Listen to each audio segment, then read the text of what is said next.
Hello दोस्तों, आपका स्वागत है मेरे चैनल पर। आज तक हमें पता था इस दुनिया में 7 चिरंजीवी है, मगर 2020 में 8वां चिरंजीवी दुनिया के सामने आया, जो सतयुग से जीवित है और जो खुद को चाणक्य और विदुर भी बताता है, जिसके बारे में अक्षय गुप्ता द्वारा लिखित द हिडन हिंदू पुस्तक में वर्णन किया गया है। यह पुस्तक काफ़ी मिस्टीरियस और एडवेंचर भरी है। तो चलो मेरे साथ इस कहानी का सफ़र शुरू करते हैं, पर उससे पहले मेरे चैनल को लाइक और सब्सक्राइब जरूर कर दें। The hidden Hindu part 1 chapter 1।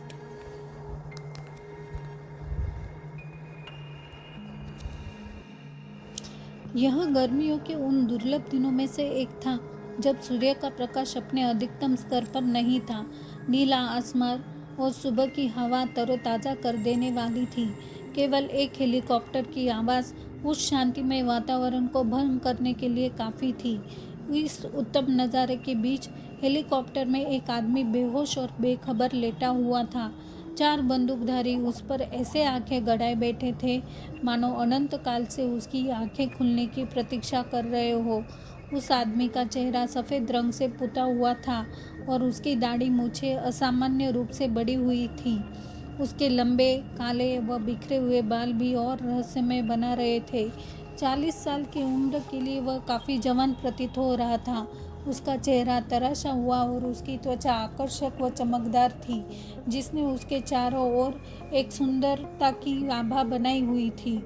उसका शरीर हेलीकॉप्टर की ध्वनि पर हिचकोले खा रहा था और वह जब भी हिलता उसका शरीर हवा में राख के कण छोड़ता जाता। उसकी बेहोशी उसके आसपास के लोगों को यह सोचने से नहीं रोक रही थी कि वह कौन है। जो भी उसे देखता वह जिज्ञासु और मोहित हो उठता। पायलट ने घोषणा की कि 11,06,755 डिग्री उत्तर, 92,7,626 डिग्री पूर्व 3 मिनट में रॉस द्वीप पर लैंडिंग करेंगे। रॉस द्वीप अंडमान द्वीप समूह का सबसे सुंदर द्वीप है। यह पोर्ट ब्लेयर से 2 किलोमीटर पूर्व दिशा में स्थित है। यह जगह दुर्लभ और महत्वपूर्ण प्रजातियों की विरासत के साथ साथ प्रकृति के सबसे बेहतरीन उपहार शांति में मनुष्यों को खींच लाती है। द्वीप की सुंदरता के बीच एक गुंबद के आकार का उच्च तकनीकी सुविधा केंद्र था। विशुद्ध रूप से अनुसंधान के उद्देश्य के लिए पृथक भूमि पर बनाया हुआ शानदार साम्राज्य वैभवशाली पुरुषों को भी प्रभावित कर देता था। नवीनतम एवं आधुनिक तकनीक से लैस यह सुविधा केंद्र अत्याधुनिक तटीय और समुद्री की निगरानी प्रणाली का दावा करता था। इसकी रचना और निर्माण केवल शीशे से किया गया है।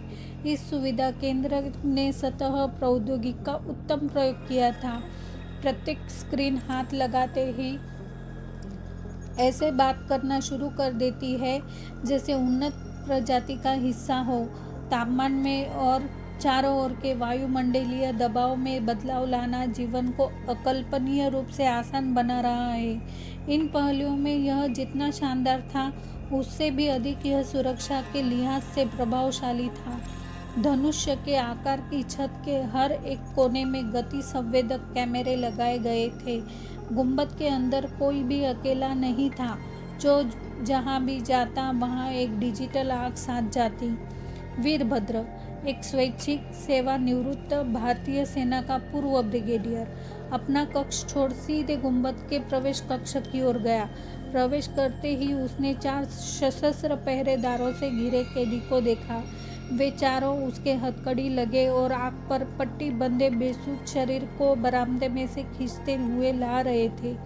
उसके राख से सने नंगे पैर फर्श पर एक रास्ता सा बनाते जा रहे थे। यही वह व्यक्ति है, वीरभद्र ने सोचा।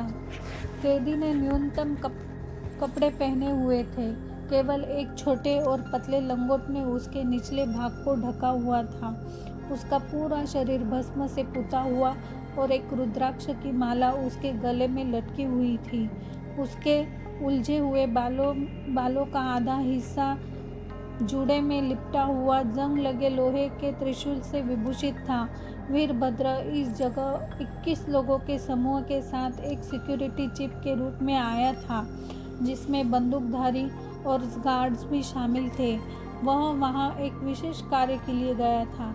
अपने संप्रदाय में सबसे बेहतरीन पुरुष होने के कारण उसे दुनिया भर के विभिन्न संगठन गुप्त व सामाजिक अभियानों के लिए बुलाते थे, किंतु यह अभियान उन सबसे अलग था। वीरभद्र लगभग 6 फीट लंबा था। उसने अपने जीवन के पिछले 40 वर्षों में अच्छा जीवन व्यतीत किया था, जिसका पर्याप्त हिस्सा उसने सेना को समर्पित किया था। उसका चेहरा एक मामूली व्यक्ति की तरह था, कोई खास विशेषताएं नहीं थी। उसकी त्वचा सांवली और रंग रूटों जैसा बालों का कट उसके स्वभाव को और कठिन बना देता था। उसके दोनों हाथों पर ताज़ा जख्मों के निशान उसके द्वारा लड़ी गई लड़ाइयों की गंभीरता को प्रकट करते थे। उसका सख्त व गठीला शरीर, उसकी काली जीन्स, सफ़ेद टी शर्ट और भूरे रंग की लेदर जैकेट के नीचे काफ़ी स्पष्ट दिखाई दे रहा था। उसकी आंखें काले एविएटर चश्मे से ढकी हुई थी। वह हमेशा अपनी पिस्तौल, जो उसकी कमर पर जैकेट से ढकी रहती थी, उसके बारे में हर परिस्थिति में सचेत रहता था।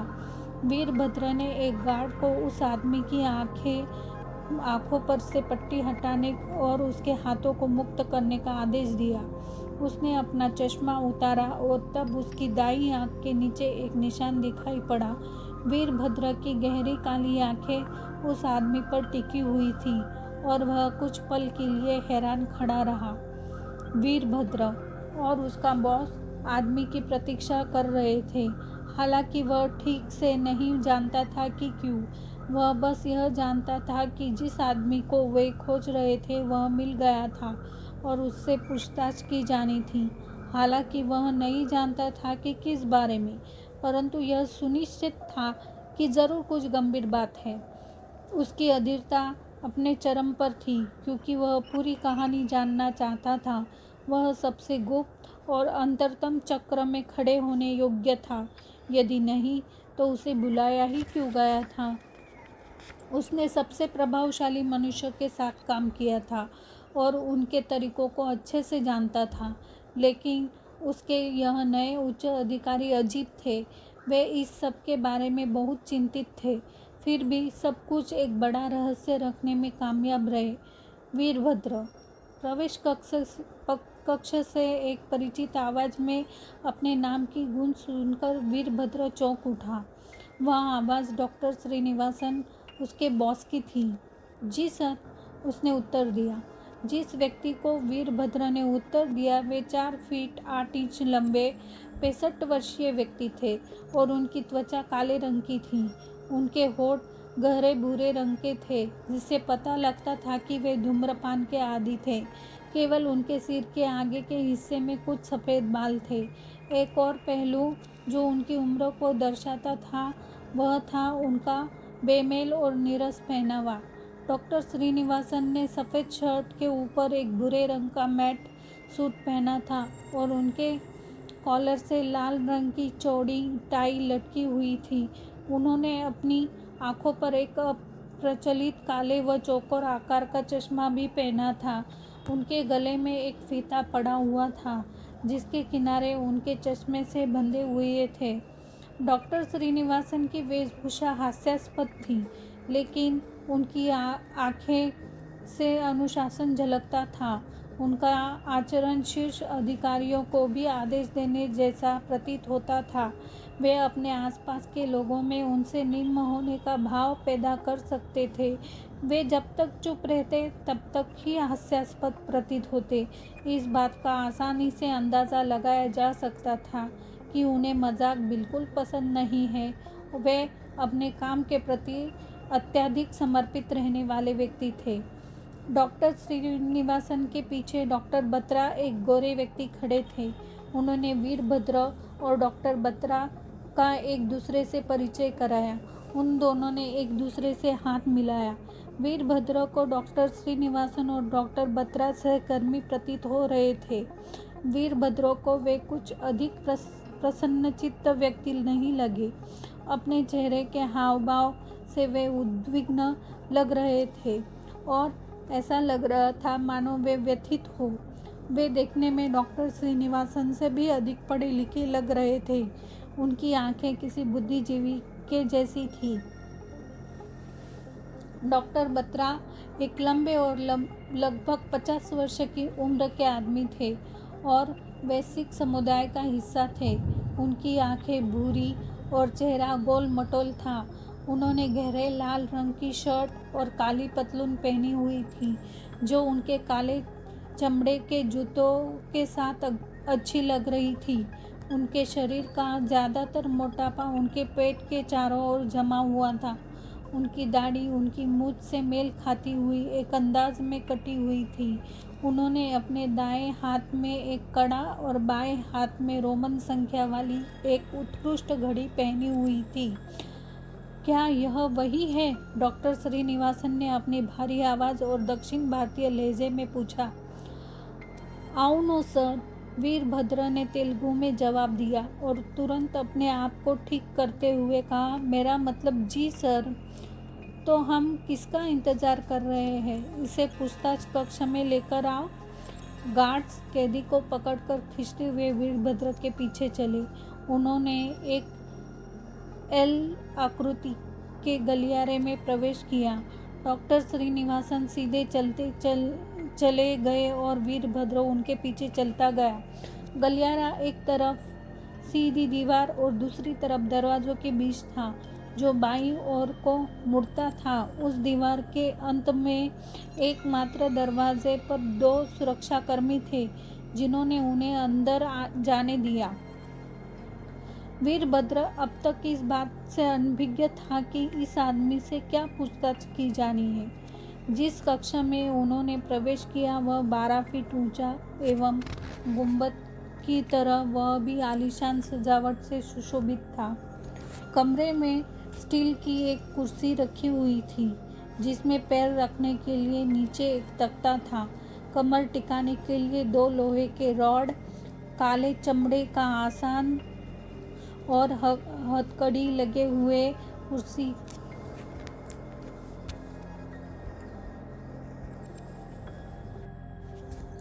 कमरे में स्टील की एक कुर्सी रखी हुई थी, जिसमें पैर रखने के लिए नीचे एक तख्ता, कमर टिकाने के लिए 2 लोहे की रॉड, काले चमड़े का आसन और हथकड़ी लगे हुए कुर्सी के हत्थे संपूर्ण कक्ष का सार प्रदर्शित कर रहे थे।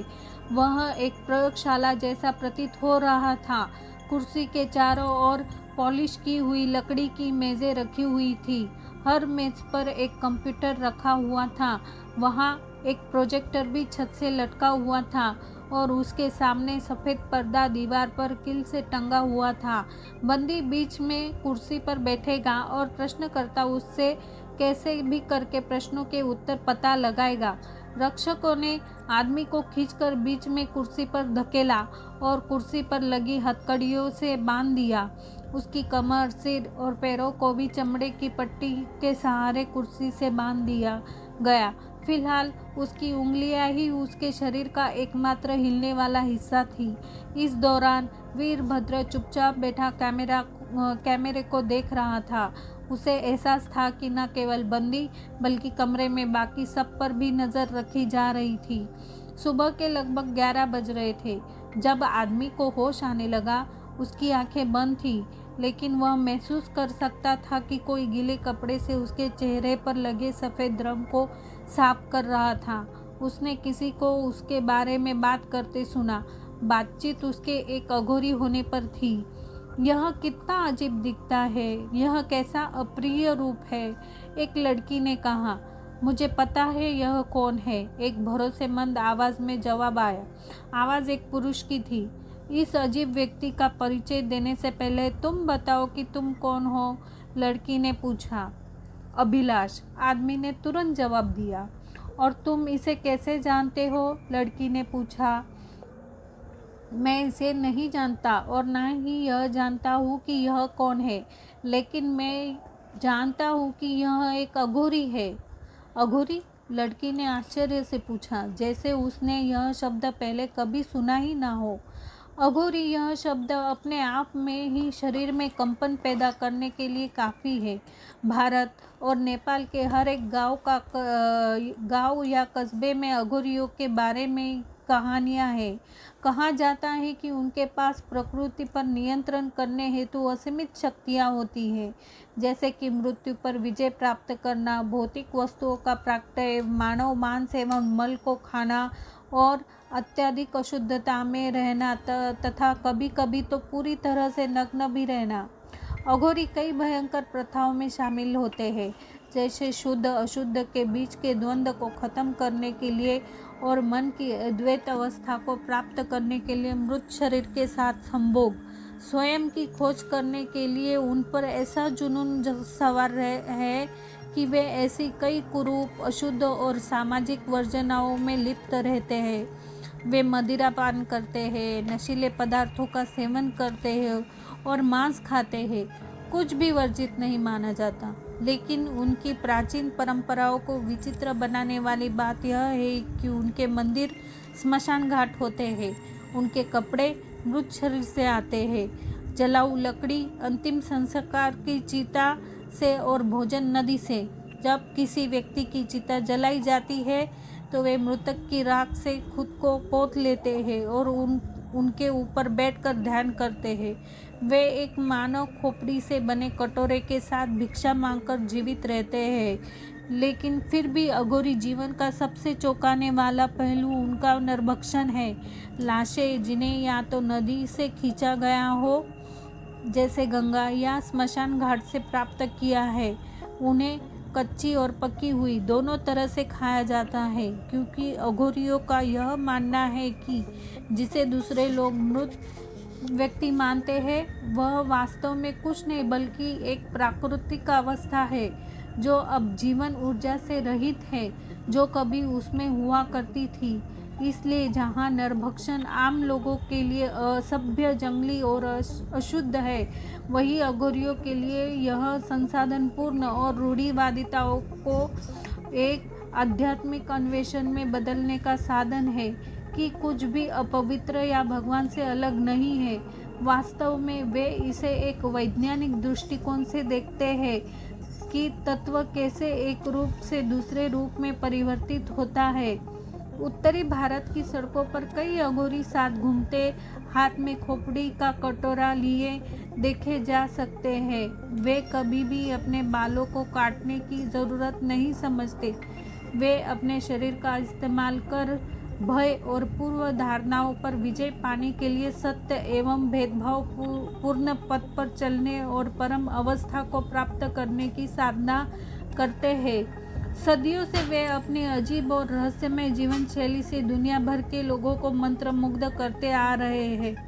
अघोरियों के इतिहास को देखा जाए तो पता चलता है कि सर्वप्रथम अघोरी जिसने भविष्य के अघोरियों के जीवन की नींव रखी, उसका नाम कीनाराम था। माना जाता है कि वह 150 साल तक जीवित रहा और 18वीं शताब्दी के अंतिम चरण के दौरान उसकी मृत्यु हो गई। अघोरियों का विश्वास है कि शिव परम और सर्वशक्तिमान है, सर्वभूत और सर्वज्ञ है। उनके अनुसार इस ब्रह्मांड में जो कुछ भी होता है वह शिव की इच्छा से होता है। देवियों में उनके लिए माँ काली का रूप सबसे पवित्र है। एक और आवाज़ ने बातचीत में हस्तक्षेप किया। इस बार आवाज़ आदमी के बहुत करीब थी। डॉक्टर बत्रा बातचीत में शामिल होकर बोले, अघोरी दावा करते हैं कि उनके पास आज के समय में मौजूद सबसे घातक बीमारियां, यहाँ तक कि एड्स व कैंसर की भी औषधियाँ उपलब्ध है। यह औषधियाँ जिन्हें वे मानव तेल से संबोधित करते हैं, वह एक शव के जलने के बाद जलने वाली आग से एकत्रित की जाती है। हालांकि वैज्ञानिक रूप से उनका परीक्षण नहीं किया गया है, परंतु अघोरियों के अनुसार वे अत्यधिक प्रभावशाली हैं। बंदी महसूस कर सकता था कि डॉक्टर बत्रा अघोरियों पर अपने ज्ञान का प्रकाश डालते हुए उनके हाथ में एक सिरिंज इंजेक्ट कर रहे थे। बर्फ से ढके पहाड़ों से लेकर गर्म रेगिस्तान और बाघ आक्रांत जंगलों तक वे उन सब स्थानों पर रहने के लिए जाते थे जहां कोई अन्य मनुष्य जीवित नहीं रह सकता। अभिलाष बात को आगे बढ़ाता हुआ बोला, अघोरी के लिए कुछ भी अशुद्ध, बुरा या घिनौना नहीं है। उनके अनुसार यदि आप सबसे विकृत कार्य करते हुए भी ईश्वर पर ध्यान केंद्रित कर पाते हैं तो आप ईश्वर के साथ एकरूप हो जाते हैं। अधिकतर आबादी की स्मशान घाट में एक शव के ऊपर बैठकर साधना करने की हिम्मत नहीं होगी। अघोरियों का मानना है कि हर कोई एक अघोरी ही पैदा होता है। एक नवजात बच्चा अपने मल, गंदगी और खिलौने के बीच अंतर नहीं करता, बल्कि सब से खेलता है। वह माता पिता और समाज के द्वारा बताए जाने पर ही उनमें अंतर करना शुरू करता है। जैसे जैसे बच्चा बड़ा होता है और भौतिकवादी आधार पर चयन करने लगता है, तभी वह अघोरी होने के लक्षण खो देता है। हम बच्चों को भगवान का रूप मानते हैं। अघोरियों का मानना है कि शवों के बीच संभोग करने से अलौकिक शक्तियों का जन्म होता है। महिला साथियों को भी मृतक की राख से पोता जाता है। यौन क्रिया के दौरान ढोल पीटना और मंत्रों का जाप किया जाता है। वह यह सुनिश्चित करते हैं कि किसी भी महिला को उसके साथ यौन संबंध बनाने के लिए मजबूर न किया गया हो, और यह भी ज़रूरी है कि महिलाओं को संभोग क्रिया के दौरान मासिक धर्म होना चाहिए।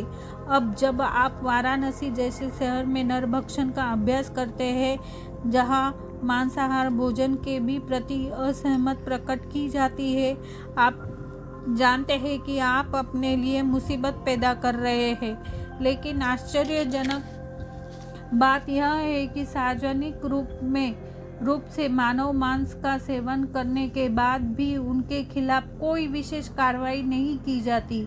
ऐसा इसलिए हो सकता है कि वे मृत मानव मांस खाते हैं और उसे खाने के लिए किसी को मारते नहीं हैं। सच्चे अघोरी भोले, प्यारे व दयालु होते हैं और हमेशा मिलने पर आपको आशीर्वाद देते हैं। वे अपना अधिकतर समय ध्यान करने में और ओम नमः शिवाय का जाप करने में बिताते हैं।